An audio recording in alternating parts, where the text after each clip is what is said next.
Hi everyone.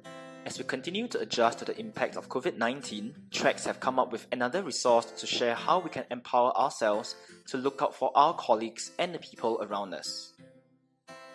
To support organizations in ongoing challenges or crises, we offer resources that address the importance of developing resilient individuals, teams, and organizations. To access these self-care and team care resources, scan the QR code or click on the link in the description box.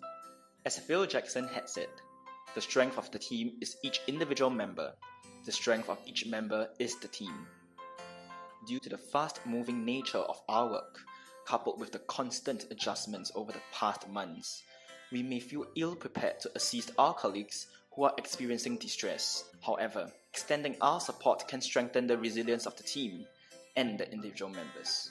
In this team care video, we will learn how to use the RAK model to help us to recognize our colleagues who may be in distress, act upon it, and know the resources available to support them.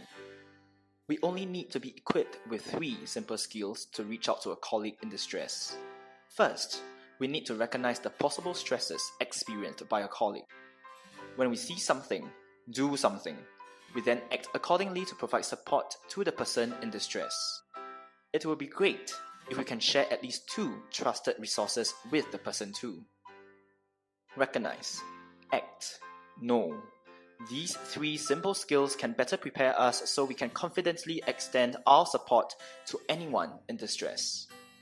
While all of us are affected by COVID-19 and its control measures, the impact to our lives is unique, and so are our reactions. Here are 3 broad categories that you and your colleagues may resonate with. First up, we have the Anywhere Can Work colleague. After making some adjustments to work routines and family care arrangements, this person can seemingly continue working seamlessly. While this colleague may seem well adjusted and able to cope perfectly well with the changes, do look out for possible signs that he or she may be grieving over loss of flexibility in schedule, experiencing fear of returning to physical workspaces and the possible risk of infection, worrying about the impact of the constant adjustments to meet the family needs and varying schedules, feeling increased empathy, respect, and understanding to people working in essential services. If you identify with the Anywhere Can Work colleague, what can you do to build resilience? Fundamentally, show some kindness and patience to yourself. Everyone is trying their best to adjust to the rapid changes, and so are you. Since most of us are also in this same situation, try to open up and share the challenges you face with your colleagues. As a team, you may be able to generate ideas to resolve certain challenges. With the various safe distancing measures and advice available, you can use them to guide you in your decision making. This may reduce your anxiety and give you a sense of control. If you are a colleague or supervisor to an Anywhere Can Work colleague, you can support them by holding frequent conversations to check on their well-being.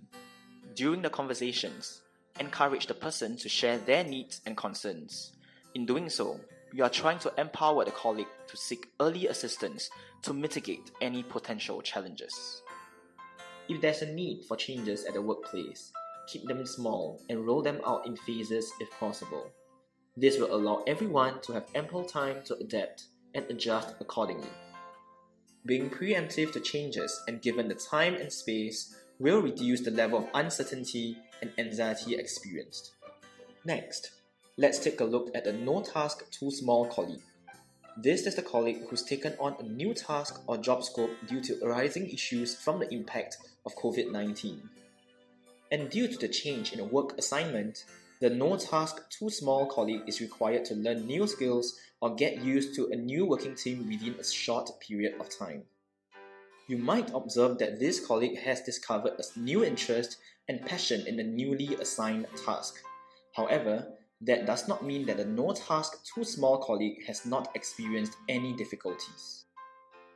They may develop irritability and frustration over constant changes in work. Furthermore, they are also required to adjust to interacting with new working partners and workplace dynamics. Nonetheless, the No Task Too Small colleague is grateful for being able to continually contribute to the health and welfare of colleagues and the community. Does the no task too small colleague sound like you or someone you know? There are things that you can do to improve your well-being. You can always begin with engaging in self-care activities. It has not been easy on you to make such major changes within a short period of time. Take some personal time to engage in activities that you enjoy so you can take care of your mental well-being. In your new job scope, you may have to work with new colleagues. Take some time and effort to get to know them and better understand their needs. It may help you to foster better working relationships with them. It is easy for us to focus on the negative emotions. Take time to mindfully reflect on the experiences that evoke pleasant emotions. Try to understand what contributed to these positive emotions and how you can bring it forward to future endeavors. Essentially, shower yourself and your colleagues with some kindness. It is a unique period and most of us are experiencing the impact of a pandemic for the first time in our lives. If you have a colleague or supervisee that fits the profile of a no-task, too small colleague, consider starting a new routine of sending reminders to help them familiarize with the changes. Building a culture of care and open communication in your department can help your no-task, too small colleague to adapt smoothly to changes while looking after their well-being. Finally, meet the everyday hero colleague. Like the name suggests, this colleague is the hero of your team. With the increased demands and changes experienced, our everyday hero will work longer hours and take on more tasks. They work tirelessly so as not to burden other team members. However, every hero has his or her own concerns too. Our everyday hero colleague may experience heightened fears and anticipation in changes to work expectations. They could bear a constant worry. At the same time, it is possible that they develop a shared bond with those in similar situations. Due to the increased demands at work, you may notice that the everyday hero colleague could appear fatigued or even fall sick more frequently. On the other hand, this colleague may increasingly show keenness in practicing self-care. This is to help them to sustain their own energy and efforts. It may be tough for you or your colleague to be the everyday hero, and there's no way that you can pour from an empty cup.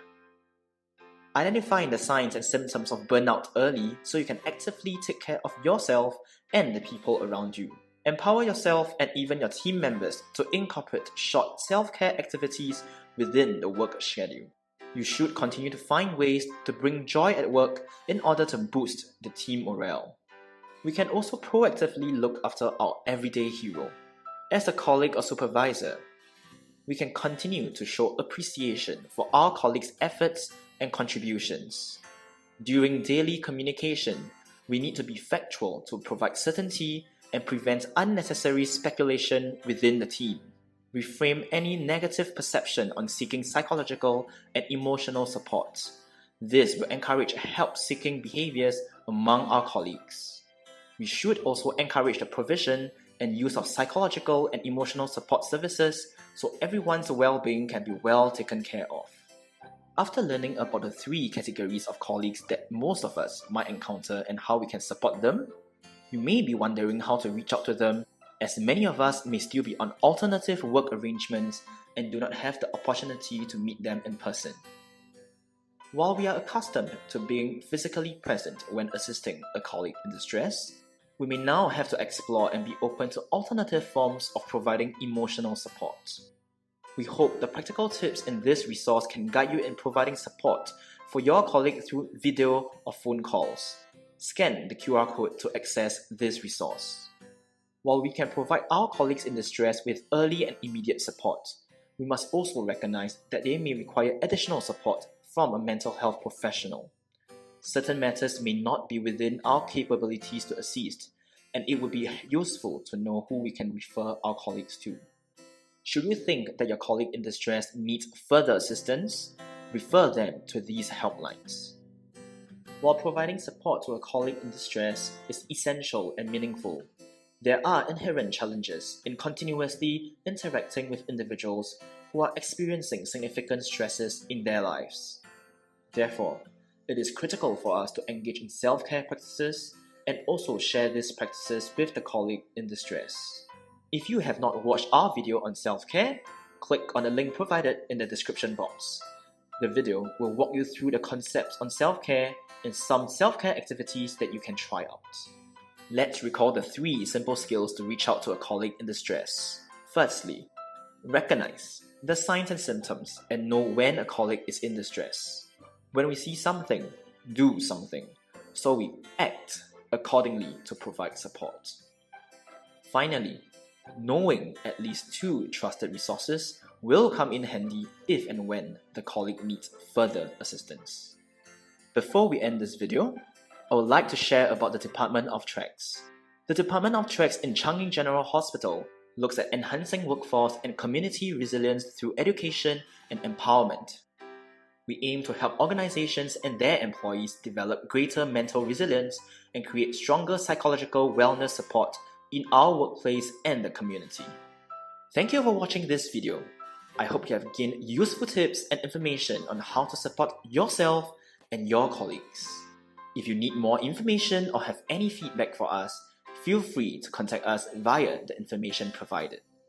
That's all we have for you this time round. Take care and stay safe.